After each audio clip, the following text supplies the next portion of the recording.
तो टीआरई 4 का एग्ज़ाम होना है, अभी बीपीएससी का एग्ज़ाम खुद होना है, 72वीं का फॉर्म डाला गया है। कंपनियां ही लिफ्ट पाई जा रही हैं इस तरीके से, क्या उम्मीदें बचेंगी बिहार? जिससे ये मालूम चलता है कि आयोग के लोग ही इस पूरी परीक्षा जो है पेपर लीक में शामिल हैं। और ये लोग क्या करते हैं, दूसरे पर आरोप लग जाएंगे, वो माफिया है, वो माफिया। अभी संजीव मुखिया पकड़ा गया तो क्या उस पर एफआईआर हो पाया? क्यों नहीं कह रहे हैं कि आप अपने अधिकारियों को बचा रहे हैं? क्यों नहीं कह रहे हैं कि अभी जो बीपीएससी टीआरई 1, 2, 3 का जो है ठीक से चेक इन हो जाए तो मालूम पड़ जाएगा कि किस मंत्री की बहू, किस मंत्री की बेटी, किस मंत्री की बुआ की लड़की, चाचा की लड़की उसमें काम कर रही है। चुनाव इस देश में या बिहार में लीक कभी नहीं हुआ, परीक्षाएं लीक हो जाती। क्या बिहार में अब सरकारी नौकरी की उम्मीद छोड़ दी जाए? क्या संदेश होगा बच्चों को जो लगातार तैयारी तो कर रहे हैं, परीक्षा देने जाते हैं, 2 घंटे बाद रूम पे पहुंचते हैं या होटल वापस आते हैं, फ़ोन खोलते हैं, नोटिफिकेशन आता है कि पेपर क्या? बिहार में परीक्षाओं पे द्रोह काल चल रहा है क्या? ये सवाल इसलिए भी क्योंकि बीते दिनों जब हमने देखा कि एक परीक्षा कंडक्ट कराई गई बीपीएससी के द्वारा एईडीओ का एग्ज़ाम, और एग्ज़ाम होने के बाद परीक्षा को रद्द कर दिया गया। उन लाखों सपनों का क्या होगा ये बिना सोचे हुए, लेकिन बड़ा सवाल था कि आखिर परीक्षा रद्द क्यों किया गया।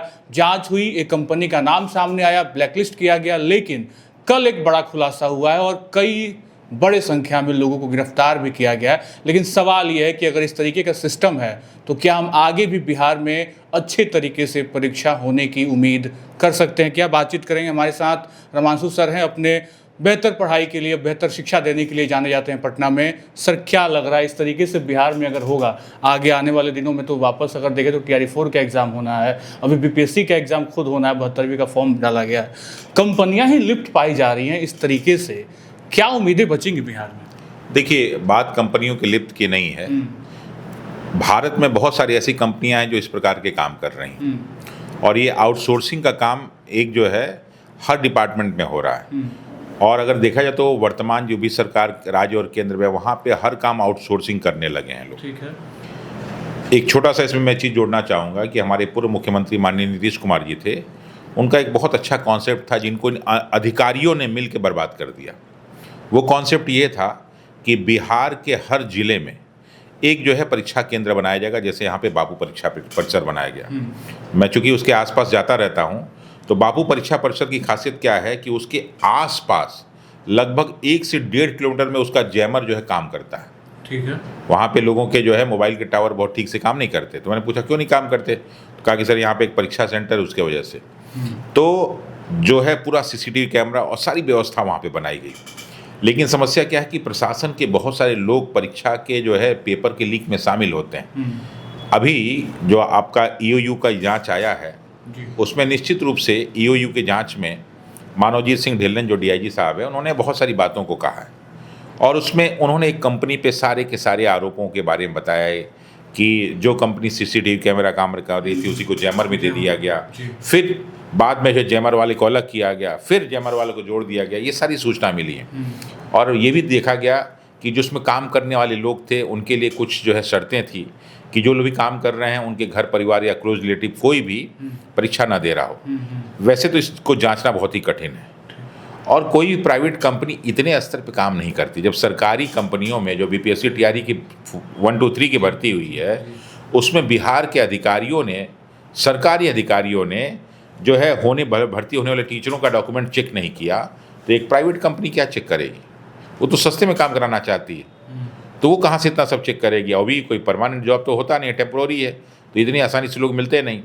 तो ऐसे कंडीशंस में बहुत सारे ऐसे लोग इस काम में लगे जिनके क्लोज रिलेटिव लोग इसमें परीक्षा दे रहे थे। और क्लोज रिलेटिव लोग क्या, यूँ समझ लीजिए कि जानबूझ के किए ताकि अपने लोगों को फ़ायदा उठा सकें, जिसके परिणाम स्वरूप क्या कि एईडीओ का पेपर जो है लीक आउट हुआ। और ये भी लीक आउट, ये तो 2-4 लोग थे, उसमें मैं भी था, कि इस मुद्दे को बहुत ही ज़्यादा सोशल मीडिया पे हाईलाइट किया ताकि लास्ट में पेपर कैंसिल करना पड़ा। वरना बीपीएससी तो आज भी स्वीकार करने को तैयार नहीं है कि पेपर लीक हुआ है, आज भी तैयार नहीं है। और लास्ट में जब बीपीएससी ने पेपर को कैंसिल किया तो ये कहा कि प्रतियोगी परीक्षा की शुचिता को ध्यान में रखते हुए हम इस पेपर को कैंसिल करते हैं। क्यों नहीं कह रही है कि जो है पेपर लीक आउट हुआ है, पेपर में अनेक प्रकार की धांधली हुई है, कदाचार हुआ, इसलिए जो है इसको कैंसिल कर रहे हैं। और बात उस कंपनी की गलती की नहीं है, बात है कि उस कंपनी को टेंडर दिया कौन। ये हम लोगों ने मुद्दा उठाया, और एक बड़े पत्रकार हैं बिहार के, उन्होंने मुद्दा उठाया कि ये company already NTA national testing agency द्वारा गुजरात हाई कोर्ट के एक एग्ज़ाम में जो है इसके क्या नाम है ब्लैक लिस्टेड इसको किया गया। और वो भी ये जो पूरा प्रोसीजर चल रहा था, जब बिहार में ये प्रोसीजर चल रहा था उस कंपनी को काम देने के लिए उस समय चल रहा था, लेकिन इन लोगों ने ध्यान नहीं दिया कि इनको कमीशन बेहतर मिला। इसमें कायदे से बीपीएससी के बहुत सारे अधिकारी संलिप्त होंगे जिन पे कार्रवाई होनी चाहिए, लेकिन उसकी एक भी बात नहीं की जा रही।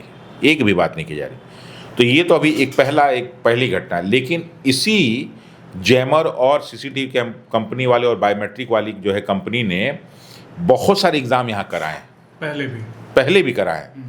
तो क्या जरूरी वो ईमानदारी से हुआ? बिल्कुल सवाल उठता है। बीपीएससी खुद कह रही है कि हम पिछले एक साल में 60 से ज़्यादा एग्ज़ाम कराए हैं। तो 60 से ज़्यादा एग्ज़ाम जो ये कंपनी कराई उसमें क्या ईमानदारी की गारंटी ले सकते हैं? नहीं। वो तो चूँकि चीज़ें खुल नहीं पाई, लोगों ने कहा नहीं।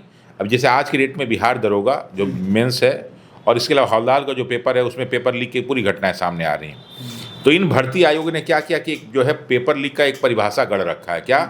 परीक्षा के पहले पेपर आउट होना चाहिए, मार्केट में आ जाना चाहिए और बृहद पैमाने पे होना चाहिए। साहब जहर इतना खाएं और चाहे एक कटोरी खाएं, आदमी को मरना ही है। गोली सीने में एक लगे चाहे 50 लगे, मरना ही है। तो पेपर कोई भी लीक चाहे 500 के पास पहुँचे चाहे 5000 के पास पहुँचे, वो लीक ही होता है। लेकिन कोई भी आयोग अपनी गलती स्वीकार करने को तैयार नहीं है, जिससे ये मालूम चलता है कि आयोग के लोग ही इस पूरी परीक्षा जो है पेपर लीक में शामिल। और ये लोग क्या करते हैं, दूसरे पर आरोप लगाएंगे वो माफिया है, वो माफिया। अभी संजीव मुखिया पकड़ा गया तो क्या उस पर एफआईआर हो पाया? उस पर ये लोग ये चार्जशीट नहीं बना पाया, उसको छोड़ना पड़ गया। और फिर बाकी सारे, और क्या संजीव मुखिया की इतनी औकात है कि कर लेगा? सारी पुलिस व्यवस्था आपके पास, सारा प्रशासन आपके पास, हाँ, और वो अकेला आदमी इतना कर लेगा? अरे क्यों नहीं कह रहे हैं कि आप अपने अधिकारियों को बचा रहे हैं? क्यों नहीं कह रहे हैं कि अभी जो बीपीएससी टीआरई 1, 2, 3 का जो है ठीक से चेक इन हो जाए तो मालूम पड़ जाएगा कि किस मंत्री की बहू, किस मंत्री की बेटी, किस मंत्री की बुआ की लड़की, चाचा की लड़की उसमें काम कर रही है। तो ऐसे बहुत सारे लोग काम कर रहे हैं। लेकिन इस खराब व्यवस्था, इस गलत व्यवस्था के खिलाफ बोले क्या? तो एक संस्था बना दी गई ईओयू, वो जांच करती है, जांच करने के बाद परीक्षाओं को कैंसिल करती है, लेकिन लिमिट में। वही परीक्षा कैंसिल हो पाते हैं जिसका पैसा अधिकारियों तक नहीं पहुंचता है। अगर अधिकारियों तक पैसा पहुंच जाता है तो लोग शांत हो जाते हैं। अभी बिहार दरोगा में लड़के परेशान हैं और सबको मालूम है कि इसमें हुआ है, एफआईआर भी दर्ज हुआ, लेकिन कोई कुछ बोल नहीं रहा। आखिरी के 2 सवालों को मर्ज कर लेते हैं। तकनीक सुविधाजनक बनने के लिए आती है, लेकिन तकनीक ही भ्रष्टाचार में लिप्त हो जा रही है। और साथ साथ दूसरा ये कि चुनाव इस देश में या बिहार में लीक कभी नहीं हुआ, परीक्षाएं लीक हो जा रही हैं। नहीं, चुनाव भी लीक हो रहा है, ऐसा नहीं चुनाव नहीं लीक हो रहा। हाँ, सत्ता बदलते ही सब दिखने लगता है, पहले नहीं दिखता है। बंगाल में पहले कोई खामी नहीं दिख रही थी, अब सब सारी खामियां दिखने लगी हैं।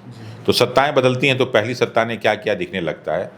तकनीक कभी खराब नहीं होती, लेकिन तकनीक को प्रयोग करने वाले हम होते हैं। हमने उस तकनीक का क्या उपयोग किया? उसी तकनीक से परमाणु जो है ऊर्जा बना के जो है घर घर में बिजली पहुंचाई जा सकती है, और उसी का उपयोग जो है परमाणु बम बना के पूरे के पूरे जो है सभ्यता संस्कृति को समाप्त किया जा सकता है। तो तकनीक हमने बनाया है सही कार्यों के लिए, लेकिन उस तकनीक का मिसयूज हम कर रहे हैं। सीसीटीवी कैमरा, जैमर, बायोमेट्रिक, ये तकनीक बनाई गई ईमानदारी से करने के लिए, लेकिन जो करने वाले लोग हैं वही इसमें संलिप्त हैं, जो कराने वाले लोग हैं वही संलिप्त हैं। तो व्यवस्था सही कहाँ से होगी? तो इसके लिए कुछ करना नहीं है। जैसे होता है ना कि आदमी, भारत से आतंकवाद खत्म हो गया है ना, लगभग नक्सलवाद खत्म हो गया है ना, ठीक है, गृह मंत्री जी कहते हैं, प्रधानमंत्री जी कहते हैं। तो क्या भारत में पेपर लीक नहीं खत्म हो सकता है? 2 को फांसी पे चढ़ाइए, 2 को सार्वजनिक रूप से गोली मारिए। यूपी में अपराध काफ़ी कंट्रोल हो गया है ना, तो यहाँ भी हो जाएगा। लेकिन करने का साहस, हिम्मत और ईमानदारी और आत्मबल होना चाहिए, वो यहाँ पे नहीं। क्या बिहार में अब सरकारी नौकरी की उम्मीद छोड़ दी जाए? नहीं, सरकारी नौकरी की उम्मीद क्यों छोड़ेंगे? ऐसा नहीं सरकारी नौकरी की उम्मीद छोड़ देंगे, लेकिन व्यवस्था के जो सुधार में समय लगेगा। आज नहीं तो कल, कल नहीं तो परसों, कोई ना कोई तो आएगा तो सुधारेगा ही। क्या संदेश होगा बच्चों को जो लगातार तैयारी तो कर रहे हैं, परीक्षा देने जाते हैं, 2 घंटे बाद रूम पे पहुंचते हैं या होटल वापस आते हैं, फ़ोन खोलते हैं, नोटिफिकेशन आता है कि पेपर कैंसिल? देखिए, बच्चों को मैं क्या सजेशन दूँ।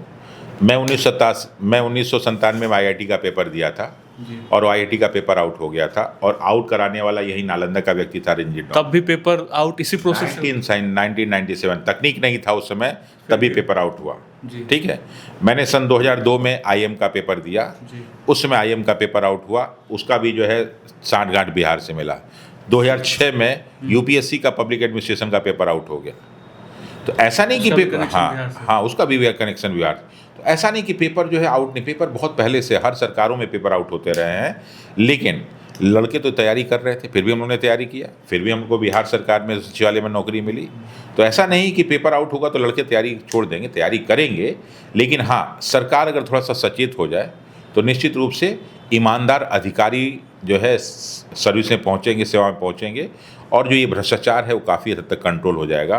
तो जो एक अलग से ईओयू डिपार्टमेंट बना के पैसा खर्च किया जा रहा है उसकी ज़रूरत नहीं पड़ेगी, सारे लोग ईमानदारी से काम करेंगे। बिल्कुल। तो विडंबनाओं के बीच परीक्षाएं और बिहार का विकास दोनों है, लेकिन अधिकारी बनने और बनने के क्रम में अधिकारी शपथ भी लेते हैं सच बोलने की, सच काम सच्चे से काम करने की। बनने के बाद क्या चीज़ें हो जा रही हैं ये बिहार में समझना बहुत मुश्किल है। लंबा इतिहास आपने बता दिया सर कि किस तरीके से तकनीक नहीं भी था तो पेपर लीक हुआ करता था, लेकिन बच्चों की उम्मीदें कभी नहीं टूटी, तैयारी तब भी करते थे, अब भी करते हैं और आगे करनी भी चाहिए। बहरहाल वीडियो आपको कैसा लगा कमेंट करके ज़रूर बताइएगा। हमारे चैनल को यूट्यूब पर सब्सक्राइब करिए, फेसबुक पेज पर फॉलो करिए। बहुत बहुत शुक्रिया।